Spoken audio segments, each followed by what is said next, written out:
Hey guys, so I was supposed to do this last night, but I completely forgot, and I just got done doing a big thing, and figured maybe I'll do this little vlog entry right now.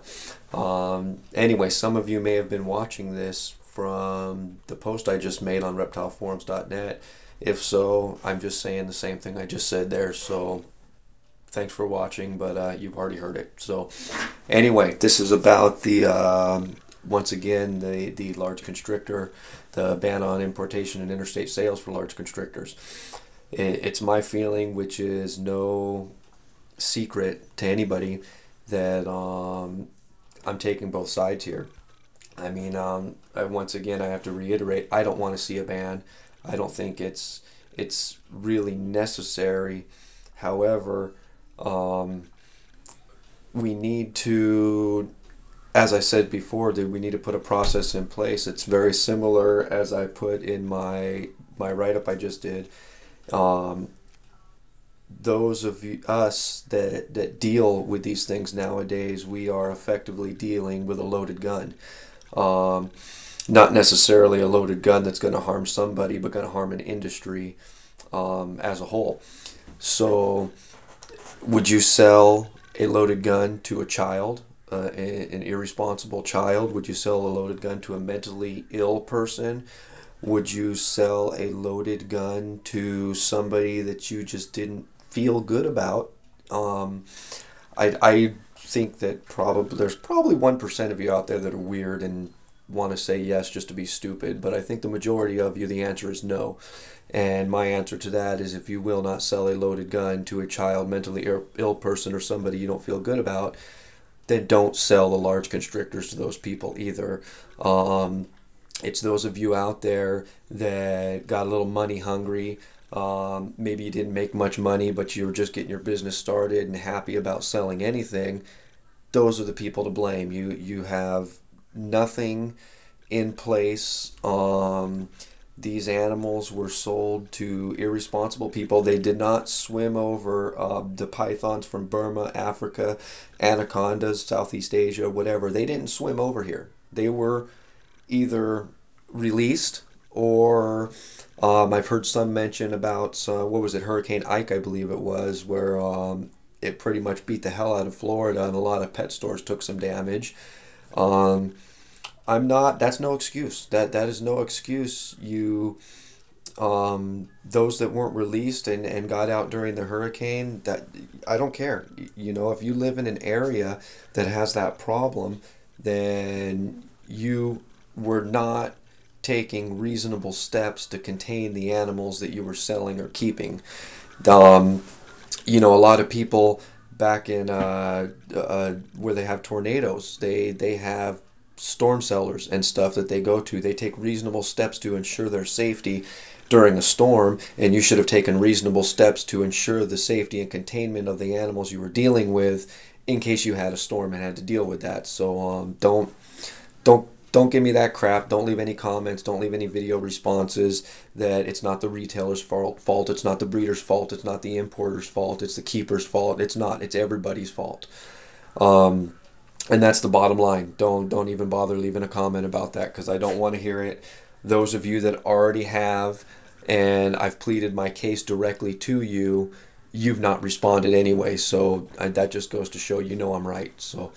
Um, Anyway, I believe the appropriate action now, I mean, by all means, take care of your pets, keep them contained, but it's a little late to think that doing that is going to stop this regulation and or ban from being put in place. The regulation's already been put in. What was it, Massachusetts, I believe it was, that you're not allowed to keep exotic animals anymore without having the proper permits. They already have regulation. A lot of other areas already have regulation. But anyway, I think the appropriate thing to do right now is to, damage control, defense mode.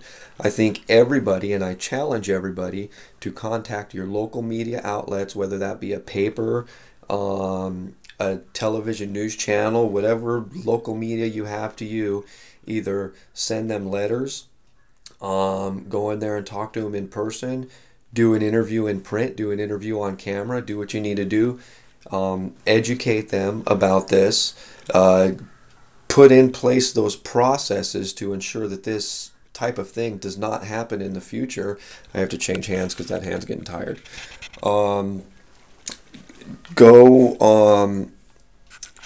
share. I know I know specifically from doing some statistical work within the industry that the industry is just so secretive. I mean, you ask somebody about their sales numbers and stuff, they don't want to tell you. I don't know why. I don't know what the big deal is, but they don't want to tell you.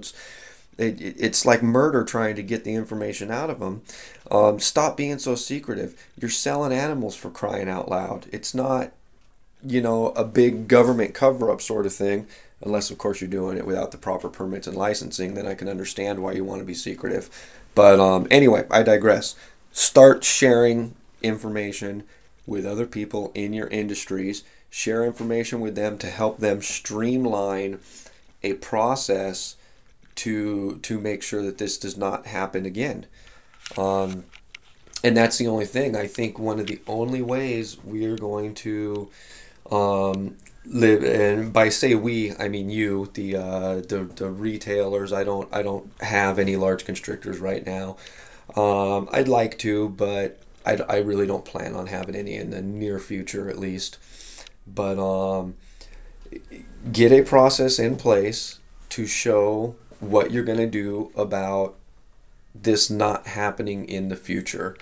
Um, the best idea that I've thought of so far is some sort of educational program. Um, in order to get your driver's license, you have to go down to the DMV, you have to take a test, you have to show them that you can be deliberate, responsible, and concise behind the wheel of a vehicle. Unless you're Asian, I don't think you need to get a license, but anyway, it's something similar to that. If you want to sell something to somebody, they have to show that they can be a competent keeper of that animal. Otherwise, they can't buy it. Bottom line, they can't buy it. Um, Sorry, you failed. Try again in 60 days and come back. We all need to have something like this in place, because then this person's just going to go down to the next breeder or the next retailer and buy something. And I don't care if you have any disclosures or disclaimer statements or anything about how you're not responsible if anything happens to the animal or this or that. You are responsible. I've been there. I've been in the industry. I know the industry, and I know for a fact I've had those feelings, and I did not ever sell to somebody that I had to question the care or containment or any sort of question about the animal I was selling. I wouldn't sell to them. I wouldn't directly tell them I think they're stupid and I won't sell to them. I made up some sort of stupid excuse on why I couldn't sell one to them, but I didn't do it. And people need to start realizing that you have a $3 trillion a year industry here, and for the people that get on board and move into the future with this industry, you're going to make your money either way. Um, Unless, of course, this ban starts going through and gets passed, then you're screwed. So, that's it. That's enough pointing fingers. Get something in place. Start contacting your media outlets. Even contact your senators, congressmen. Send an email to Obama. Tell him what you're planning on doing about it and this not happening in the future. Anyway, that's about 10 minutes. That's all they're going to let me upload. So I'm out of here.